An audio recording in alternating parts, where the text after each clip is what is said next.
क्या आप छोटी छोटी बातों पे हर्ट हो जाते हैं या फिर क्या आप किसी बुरे कार्मिक चक्रव्यूह में फंसे हुए हैं? अगर हाँ, तो आज का सेल्फ लव का ये वीडियो आपके ज़रूर काम आएगा। कहते हैं कि जिनके खुद के घर शीशे के होते हैं वो दूसरों पे पत्थर नहीं फेंका करते। ऐसा ही कुछ हमें सिखाता है हमारा सेल्फ लव। सेल्फ लव हमें सेल्फ रिस्पेक्ट की भावना में ले आता है। जो व्यक्ति खुद का सम्मान करता है वह दूसरों को कभी भी अपमानित नहीं करता, क्योंकि उसे उसकी सेल्फ रिस्पेक्ट की वैल्यू पता होती है। उसे पता होता है कि जैसे मुझे मेरी सेल्फ रिस्पेक्ट प्यारी है, वैसे ही हर किसी को अपनी सेल्फ रिस्पेक्ट प्यारी है। खुद से प्रेम करते करते हम दूसरों से भी प्रेम करना सीख जाते हैं। जो बिहेवियर हमें खुद के प्रति पसंद नहीं होता, वैसा बिहेवियर हम दूसरों के साथ भी करना फिर पसंद नहीं करते।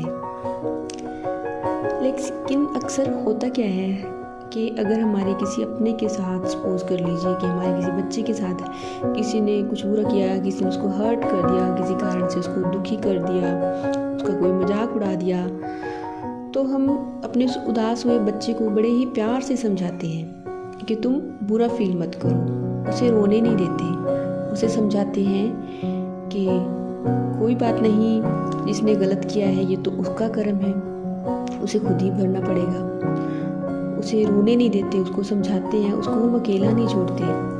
या फिर अगर कोई उसे और प्रॉब्लम होती है, कोई भी दुख होता है, तो भी हम उसे हील करने के लिए, उसको पैसिफाई, उसको शांत करने के लिए पूरी हमारी कोशिश करते हैं, क्योंकि दुनिया भर का ज्ञान ऑलरेडी हमारे अंदर भरा पड़ा है।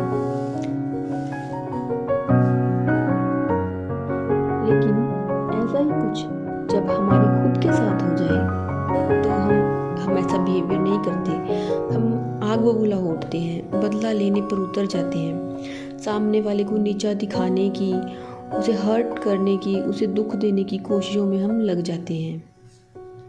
या फिर वैसे ही अगर कोई दुख भी हो, हमें किसी और ने हर्ट नहीं किया, किसी अपने ही वजह से हम किसी भी रीज़न से हम दुखी हैं, तो फिर अपने आप को और अपने कर्मों को कोसते रहते हैं। इतना नहीं तो फिर क्या करते हैं कि दूसरों को अपने हालात के लिए जिम्मेवार मानते रहते हैं, उनको भी कोसते रहते हैं, हम रोते रहते हैं, खुद से यहाँ तक कह देते हैं कि मैं हूँ ही इसी लायक। मीन्स तमाम बैड थिंग्स अपने ही लिए भी अफर्म करते रहते हैं और दूसरों को कोस कर उनके साथ भी नए कार्मिक अकाउंट्स हम बनाते रहते हैं। बुरा कहने या करने वाला तो शायद अपना काम करके कब का जा भी चुका होता है, लेकिन फिर जो ग्रंथ के प्रिंट्स निकालने का, ग्रंथ छापने का ठेका हम लेते हैं, वो तो कमाल का ही होता है। करते हैं ना हम ऐसा ही? अगर आपका जवाब हाँ है तो यहाँ ज़रूरत है अपना सेल्फ लव अप्लाई करने की। यस, अपना सेल्फ लव अप्लाई करके देखो। खुद को भी समझाना शुरू कर दिया करो। खुद को रोने पछताने के लिए अकेला नहीं छोड़ना, बल्कि खुद को पैसिफाई करना, खुद को मोटिवेट करना that everything is going to be all right my dear heart, God is with us. समझाओ खुद को कि मैं इस सिचुएशन को ओवरकम कर सकती हूँ या कर सकता हूँ। अगर किसी ने कुछ गलत किया भी है आपके साथ, तो उसको भी कोसना मत। मान लेना कि कुछ कार्मिक अकाउंट उस पर्सन के साथ जो है क्लियर हुआ है। प्रे किया करो ईश्वर को कि अब मुझे भी और सामने वाले को भी इस नेगेटिव कार्मिक साइकिल से मुक्त करो। हाँ, एकदम से ये सब करना थोड़ा मुश्किल ज़रूर लग सकता है, लेकिन एक कंसिस्टेंसी के साथ या अगर आप लगातार प्रैक्टिस करते हैं तो ये आपकी आदत ज़रूर बन जाएगी। फिर फ़र्क नहीं पड़ेगा कि सामने वाले की आदतें और व्यवहार आपके साथ कैसा है, लेकिन आप अंदर से शांत ज़रूर हो जाओगे। आप खुद को और दुखी नहीं करोगे और खुद को दुख नहीं दोगे आप, और ना ही सामने वाले के साथ अपने मन, वचन या कर्म से ही कुछ बुरा करोगे। खुद को प्रेम देने और खुद को प्रेम से समझाने की ये आपकी आदत आपकी नेगेटिव कार्मिक साइकिल से बाहर निकालने में आपकी मदद करेगी। Trust me, this is tried and tested by me and 100% working. आपने सामने वाले की तरह खुद को नीचे नहीं गिराना, बल्कि खुद को ऊपर उठाना है। और सिर्फ खुद को ही ऊपर नहीं उठाना, बल्कि दूसरों को भी ऊपर उठाना है।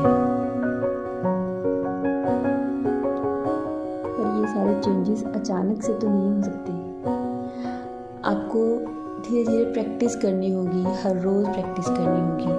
आप खुद को अपनी अच्छाइयाँ याद दिलाइए, चाहे तो लिख के रखिए उनको पेज पे, फिर उनको रीड करिए।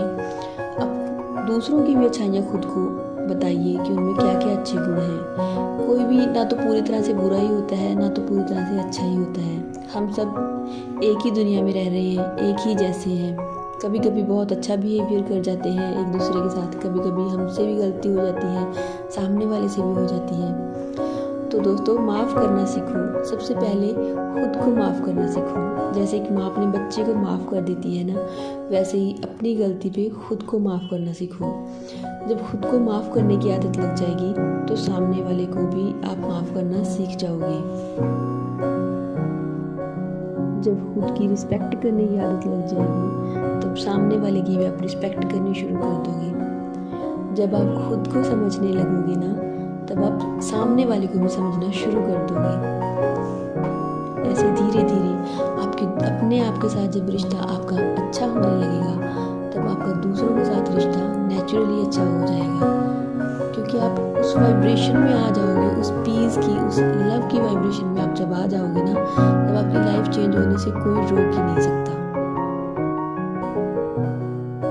तो अगर किसी ने आपको कोई नुकसान पहुंचा भी दिया, तो उससे बदला लेने की रणनीतियाँ नहीं बनाने लग जाना। उसको नुकसान पहुंचाने का नहीं सोचना, उसको माफ़ कर देना। अगर वो आपको आपकी कोई कमी बता गए हैं तो एक बार इंट्रोस्पेक्ट भी ज़रूर करना। अगर वो कमी सच में आप में है तो उसको रिमूव कीजिए, क्योंकि सेल्फ लव तो है ही सेल्फ को इम्प्रूव करना ना, भीतर से भी और बाहर से भी। सिर्फ हमें बाहर की लिपापोती थोड़ी ना करनी है, हमें अंदर से प्योर होना है। अगर ऐसी कोई कमी आप में लगती है खुद को, तो उसको हटाएं, और अगर नहीं है तो फिर मुस्कुरा के आगे बढ़ जाएं कि कोई बात नहीं, ये उनकी दृष्टि थी, उनको ऐसा लगा, मुझ में तो ऐसी कोई कमी है नहीं। और आगे के लिए ध्यान रखें कि वैसी कोई कमी आप खुद में आने भी ना दें। खुद को और अच्छे से अच्छा, सच्चे से सच्चा बनाते चले जाएं। अपने अंदर बैठे भगवान के साथ और भी जुड़ते चले जाएं, तब आपकी ज़िंदगी ज़रूर बदलेगी। So, thanks for listening. God bless you.